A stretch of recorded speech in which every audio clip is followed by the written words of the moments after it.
في خبر عاجل، المينورسو تصعد رسميا ضد البوليساريو بعد قصف مباشر قرب مقرها بمدينة السمارة المغربية. هل هي بداية تغيير جذري في موقف الأمم المتحدة؟ لأول مرة منذ 1991 بعثة المينورسو توجه اتهاما مباشرا للبوليساريو بخرق خطير للقانون الدولي بعد هجوم صاروخي قرب مقرها في مدينة السمارة المغربية. تفاصيل رسمية وشكوى عاجلة إلى مجلس الأمن. فهل تتحرك الأمم المتحدة أخيرا ضد استفزازات الجبهة الانفصالية؟ تابعوا معنا التفاصيل الكاملة في هذا الفيديو. لكن مشاهدينا الكرام، فالمرجو منكم دعمونا بالاشتراك في القناة وتفعيل الجرس ليصلكم كل جديد، ووضع لايك للفيديو إذا أعجبكم.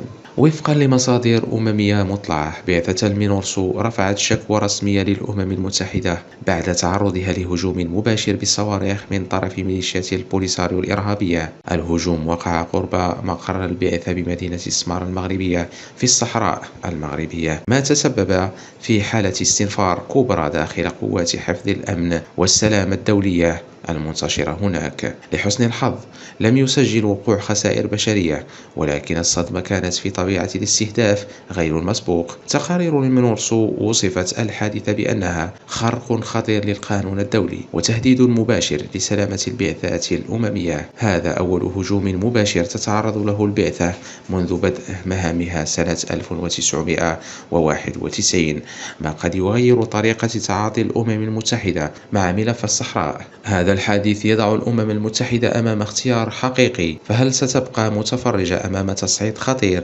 يستهدف رمزية البعثة الأممية؟ وهل يمكن أن نرى تحركا أمميا ضد البوليساريو أو ضد داعميها الإقليميين؟ وإذا كانت المينورسو نفسها لم تسلم من الصواريخ، فماذا عن المدنيين في الجنوب المغربي؟